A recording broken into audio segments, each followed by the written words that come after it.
Hi, Bookworm buddies. Welcome back to Chapter 6 and 7 of Upside Down Magic. Chapter 6. Aunt Margot had fixed up a tiny guest bedroom for Nori. It had bright green walls and an iron bed frame. There were no toys, no art supplies, no family photographs, but there was a stack of library books by the bed and a vase of late summer roses on the desk. In the morning, Aunt Margot showed Nori the rest of the house. She explained how to work the remote control to the TV. She tapped a chore schedule on the fridge, and then they went to the grocery store where Aunt Margot asked Nori what her favorite cereal was. Nori knew she should say Fiber Flakes because that was her father's favorite. But Father wasn't here, was he? Father had sent Nori away on purpose. So, in a flash of recklessness, she told her aunt the truth. Fruity Doodles. Aunt Margot didn't blink. She bought 2 boxes of Fruity Doodles as well as half a dozen apples and a pint of chocolate ice cream. I arranged for a neighbor boy to walk you to the first day of school tomorrow, Aunt Margot said over dinner. It was takeout pizza. Who is he? His name is Elliot. I taxi his mom to work at the hospital a couple towns over, Aunt Margot said after she finished swallowing a bite of pizza. Her shift is early, so I'll be gone when you wake up. Can you fix yourself a bowl of Fruity Doodles? Yes. And be sure to switch off the lights when you leave. Oh, and Elliot's in Upside Down Magic class too. That's pretty great, don't you think? No. Nori didn't think it was pretty great. There was nothing great about being any part of the situation. But she knew Aunt Margot was trying to be thoughtful. What's Elliot's magic? He's a flare, and an unusual one from what I've heard. I haven't seen him in action. Well, you'll see when you meet him. But he's a nice boy. A nice boy. He'll swing by to get you at 8. The next morning, Nori woke up to an empty house. It took her a moment to remember everything, and when she did, her heart felt empty too. She looked on the bright side. Hawthorne wasn't there to make her wear a dress or braid her hair. That meant she could choose her own clothing. Nori wiggled into her lucky purple pants, pulled on a hoodie, and left her hair big. She was dressed for school by 7:30, which gave her plenty of time to eat breakfast, watch cartoons, and get really and totally terrified. Would everyone else know one another from an ordinary school? What if no one spoke to her? What if she didn't make any friends? What if she never made any friends and she spent her lunches hiding in the girls' bathroom trying not to turn into a bittern? The doorbell rang. Nori jumped, then answered the door. The boy on the steps was pale and tall, with nice straight teeth and long legs. He had big hair, too. Short, loopy curls sprang all over his head, defying gravity. Hi, said the boy. I'm Elliot. Hi, Nori made herself smile. You've got a fake smile, Elliot observed, but that's okay, so do I. What? It's the first day of school, durr. And the first day of upside down magic class, everyone's going to be staring at us, and not in a good way. Nori blinked. We are now officially wonkos, Elliot said. He shook his head. I knew some of the upside down kids from before, and a few of them are scary, and others are just... Nori still couldn't find her words. Scary and wonky? And why couldn't she be at Sage Academy? Come on, said Elliot, jumping down Margot's front steps one at a time. I've lived here all my life, so I know the quickest way to get there. Isn't the quickest way to get there really the best? Nori wanted to ask, but she didn't, so Elliot peppered her with questions instead. He was a talker. What's your favorite kind of ice cream? Chocolate, Nori said. She and Delilah liked chocolate. Hawthorne liked peach. Father didn't eat sweets. What's your favorite animal? Elliot asked. Dragon, Nori said. She'd never seen one, although for a brief time she'd almost been one. But she was hoping to travel to Australia one day and see them in the wild. What's your favorite color? Purple. I heard about your mixed up animals from your aunt. Is that scary? Nori snapped to attention. He knew? Of course he knew. Father had told her aunt, and her aunt had told the school, and that's how she'd gotten into Upside Down Magic class. Yes, it's scary, she said to Elliot. Can you do normal ones? Sometimes. Why are you black when your aunt's white? My dad's black. My mom was white. Do you want to tell me about your mom? No. Thanks, she said to Elliot. What could she tell them? What did she really know? She didn't remember much. But he wouldn't stop. Is she dead? I heard she's dead. Sounds like you already know. Want to tell me about your dad? No. Want to tell me anything? Sheesh. Nori was at a loss. She wasn't sure she wanted to open up yet, or ever. But she didn't want to upset Elliot either. He was the first chance she had at making a friend here. Knock, knock, she said. He smiled. Who's there? Me. Me who? Knock, knock, she repeated. Who's there? Me. Me who? Knock, knock. Who's there? Meow. Meow who? She grinned. Just meow. I got bored of waiting for you to answer the door, so I turned into a cat. Elliot paused and thought. And laughed. He had a great laugh, big and snorty. They reached the top of the hill. There was a red brick building with kids milling around. Elliot stopped and waved at it dramatically. Here we are, Dunwhittle Magic School, he said. And look, there's Andre. He's in our class for sure. Elliot tipped his big hair head at a boy a few yards away, floating in the air. He was brown, probably Latino, Nori thought. He had shaggy hair and wore a stripy shirt. He was a flyer, obviously, but he was much higher up than any beginner flyer Nori had ever seen. Every so often, his body jerked forward. He flailed his arms. Around one ankle was a red rope. An older girl held one end and chatted with her friends. Is he on a leash? That's his sister Carmen holding the other end, said Elliot. Want to know what happened? Nori nodded. On the day before his 10th birthday, Andre flew up into the air during math. Just flew up. Not on purpose or anything. Our classroom had a ceiling fan. Andre went straight into it. His hair got caught. He spun around like 3 times and then flew off into one corner. He hasn't been able to come down to the ground since. He has to sleep up on the ceiling, eat up there and everything. And if he isn't on a leash, he'll just float away like a helium balloon. That sounded awful. Poor Andre. Yeah, no one hangs out with him anymore, says Elliot. It's awkward. So what's wrong with you? Nori asked. Elliot barked with another laugh. You mean, why am I in upside-down magic? Uh-huh. My problem is I'm a flare, only... He broke off mid-sentence and dragged Nori behind the bush. I don't like people to see, he whispered. But you're going to see it anyway in school. I might as well. Elliot picked up a twig and held it at arm's length. A zap of light set the twig on fire. Nori jumped back, not wanting to get burned. But there was no need. The twig flamed for only an instant, and then the light went out. The entire piece of wood crackled over with ice. Ice? I flare, but then it freezes, Elliot moaned. Or else it doesn't flare at all. Nori touched the ice twig and looked at Elliot in awe. She'd never known anyone who could freeze things before. She'd never even heard of people who could freeze things before. Come on, before the first bell rings, Elliot said, changing the subject. He dragged Nori out from behind the bush. I heard the cafeteria food is gross. I hear the principal is invisible. I hear we get recess every day after lunch and you're not supposed to go in the wooded area.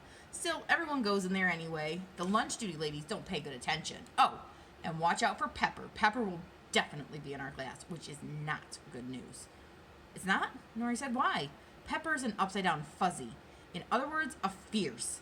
There's only ever been like 2 fierce in the entire history, I think. Extremely wonky. I know because I went to ordinary school with Pepper, and on the day Pepper's powers came in, pow! Nori's heart thumped. What happened? Stampedes, howling, peeing on the carpet. Our neighbors had goats, and Pepper made them all stampede through the fence. I know these other people who used to have a pet dog. Pepper scared it so bad it hid for 2 weeks. And when it finally came home, it was always trying to bite people. Pepper terrified that dog into permanent meanness. The people had to give the dog away. Wow, Nori shivered. I've heard other stories too. Horses crying, cats trying to hide in mouse holes. What do fierces do to fluxers, she asked. Like, if a fluxer is an animal form and Pepper comes along, Pepper terrifies them just like any other animal. What if we're in our human form? Don't know. It's probably still bad. I'm a human and Pepper scares me, Elliot said. Nori wasn't sure how she'd ever survive her class. They were almost to the stairs leading to the school's front door when Elliot abruptly peeled off to the left. Just saw my flare friends from ordinary school, he said, talking over his shoulder. I haven't seen them all summer practically. They must miss me. You'll be all right. Right? I'll see you in class. Nori wasn't sure she'd be okay at all, but before she could even wave, Elliot was swallowed up by the crowd. First day. So many students. Just one Nori. Okay, deep breath. You can do this, Nori told herself. It won't be that bad. Maybe it'll even be fun. She tried to look on the bright side. Starting today, she was going to learn new things and make new friends. I really, really will. She held her head high and walked inside. Chapter 7. The hallways of Dunwhittle School were nothing like the friendly hallways of Nori's old ordinary school, and they were nothing like the elegant hallways of Sage Academy either. The floors of Dunwhittle were linoleum. The walls were white, and there were red fire extinguishers hanging every 2 yards. Large signs announced rules in big black letters. No fires except in the flare lab. No flying except in the flyer's core or the yard. Visible human shapes to be used in the hallways at all times, and animal friends are not allowed.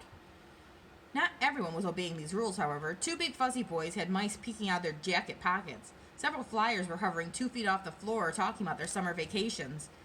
Nori turned a corner and nearly stumbled over 3 black kittens running away as if their life depended on it. They must have seen Pepper, she thought. Poor little kittens. Ahead of her, she saw a water fountain. Then she didn't. It had disappeared. And then a girl walked by. A stream of water spouted from the invisible fountain and soaked the girl's shirt. She scowled and said, "Jeremy Hung, I know that's you." Nori couldn't see Jeremy Hung, but she could hear his laughter. There didn't seem to be anyone around to stop him from playing the trick again. Nori made a mental note to stay at least 5 feet away from every water fountain. Dunwoodle felt like a maze. The deeper Nori went, the more lost she got. Where was she supposed to go? What was her class number again? Margot had told her before bed, but it seemed so long ago now, and Nori couldn't remember. A flare girl with flaming candlesticks ran past, laughing deliriously. Nori jumped to the side, and then she turned a corner and had to duck fast as a bat nearly crashed into her head.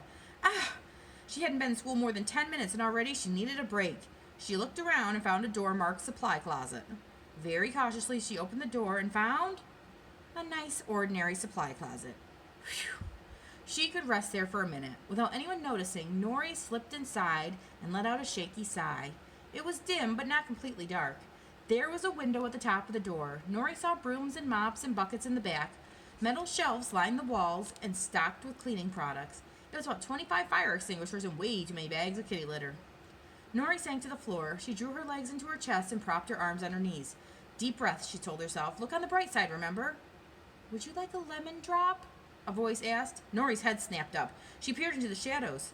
A girl stepped out from behind the mop. She was small and Asian American with a sweet round face. She had thick black hair and 2 ponytails and wore a baggy denim dress. It looked like a hand-me-down. The girl fished a lemon drop from the small yellow box and handed it to Nori. Why are you hiding in here? She asked. It's my first day, Nori said lamely. She popped the lemon drop in her mouth. It was sour and good. Mine too. And it isn't anything like my ordinary school, Nori explained. It's so big. And all these animals and invisible water fountains and a million fire extinguishers. A bat flew at my head. I got turned around and I couldn't find my classroom. The girl nodded. I got locked in a locker, she said. 3 8th-grade flickers made me invisible. Then they tossed me in without anyone noticing. They just left me there. How awful. Well, I'm very short, said the girl. It's tempting, I suppose. How did you get out? The girl sighed.